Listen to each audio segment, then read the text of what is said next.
ఇడుపులపాయకు CM Jagan వెళ్లబోతున్నారు. అక్కడే YCP అభ్యర్థుల జాబితాను కూడా ప్రకటించబోతున్నారు. 2019 ఎన్నికల్లోనూ ఇడుపులపాయలోనే అభ్యర్థుల జాబితాను ప్రకటించారాయన. అయితే ఈసారి వైఎస్ ఘాట్ వద్దనే అభ్యర్థులను ప్రకటించబోతున్నారు. అభ్యర్థులను ప్రకటించిన వెంటనే ఎన్నికల ప్రచారానికి కూడా జగన్ శ్రీకారం చుడతారు.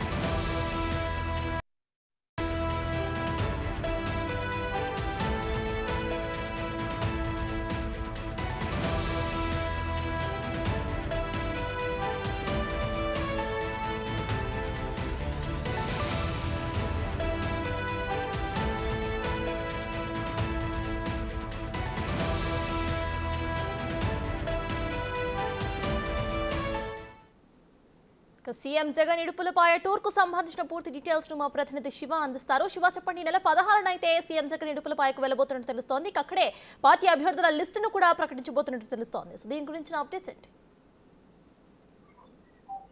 సత్తాజ్ మొత్తం మీద చూసుకుంటే ఏపీ ముఖ్యమంత్రి జగన్మోహన్ రెడ్డి సెంటిమెంట్ని ఫాలో అవుతున్నారు. 2014, 2019లో 2 సార్లు కూడా ఇడుపులపాయల ఆయన తండ్రి సమాధి వద్ద నివాళులర్పించి 175 అసెంబ్లీ, 25 పార్లమెంటు స్థానాలకు సంబంధించి అదే రోజు అభ్యర్థులని ప్రకటన చేశారు ముఖ్యమంత్రి జగన్మోహన్ రెడ్డి. గతంలో ప్రతిపక్ష నేతగా 2 సార్లు ఆయన జాబితానైతే విడుదల చేసిన పరిస్థితి కనిపించింది. తాజాగా చూసుకుంటే 2000 సంబంధించి కూడా ఏదైతే 24 ఎన్నికల నేపథ్యంలో కూడా ముఖ్యమంత్రి ఎన్నికల శంకారానికి సమరశంఖం పూరించబోతా ఉన్నారు. ఈ నెల 16వ తేదీ నుంచి కూడా ఆయన రాష్ట్ర వ్యాప్తంగా కూడా 40 రోజుల పాటు ప్రతిరోజు 3 నియోజకవర్గాల్లో సుడిగాలి పర్యటన చేయబోతున్నారు. బహిరంగ సభలు, రోడ్ షోలు, అలాగే 10 వైఎస్ఆర్సీపీకి సంబంధించిన నాయకులు, కార్యకర్తలతో ముఖాముఖి నిర్వహించబోతున్నారు. ఇక ప్రధానంగా చూసుకుంటే ఈ నెల 16వ తేదీన ఉదయం 7:50 నుంచి 8:30 లోపు ఇడుపులపాయ వద్ద ఆయన తండ్రి సమాధి వద్ద నివాళులర్పిస్తారు. నివాళులర్పించిన తర్వాత అక్కడే 9 గంటల నుంచి 9:30 లోపు 175 నియోజకవర్గాలకు సంబంధించి అసెంబ్లీ అభ్యర్థులను, 25 పార్లమెంటు స్థానాలకు సంబంధించి పార్లమెంటు అభ్యర్థులని జగన్మోహన్ రెడ్డి అక్కడే అధికారికంగా ప్రకటించబోతున్నారు. అవకాశం ఉంటే అదే రోజు కూడా మేనిఫెస్టోను కూడా ప్రకటించే అవకాశాలు అయితే కనిపిస్తున్నాయి. అయితే దానికి సంబంధించి ఇంకా క్లారిటీ రాలేదు.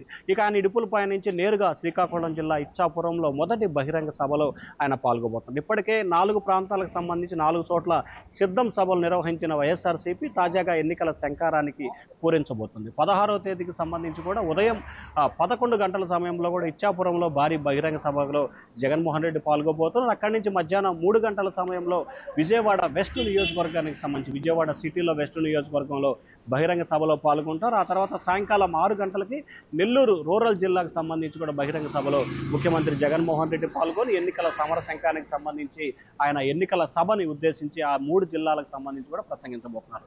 సో ఓవరాల్గా చూసుకుంటే ముఖ్యమంత్రి జగన్మోహన్ రెడ్డికి సంబంధించి కూడా ప్రతిరోజు 16వ తేదీ నుంచి వచ్చే నెల ఎన్నికల షెడ్యూల్ ముగిసే వరకు అంటే దాదాపుగా 40 రోజుల పాటు ముఖ్యమంత్రి జగన్మోహన్ రెడ్డి ప్రతిరోజు కూడా 3 నుంచి 4 నియోజకవర్గాల్లో బహిరంగ సభలు, రోడ్ షోలు నిర్వహించేందుకు కార్యాచరణ రూపొందించుకున్నారు. దానికి సంబంధించిన షెడ్యూల్ కూడా ఇవాళ రేపట్లో ఖరారయ్యే అవకాశాలు అయితే కనిపిస్తున్నాయి. ఒకే రోజు అభ్యర్థుల జాబితా, తర్వాత 3 జిల్లాలు, 3 నియోజకవర్గాల్లో బహిరంగ సభల్లో ముఖ్యమంత్రి ప్రసంగించబోతున్నారు. సత్తాజ్. Right, thank you Shiva.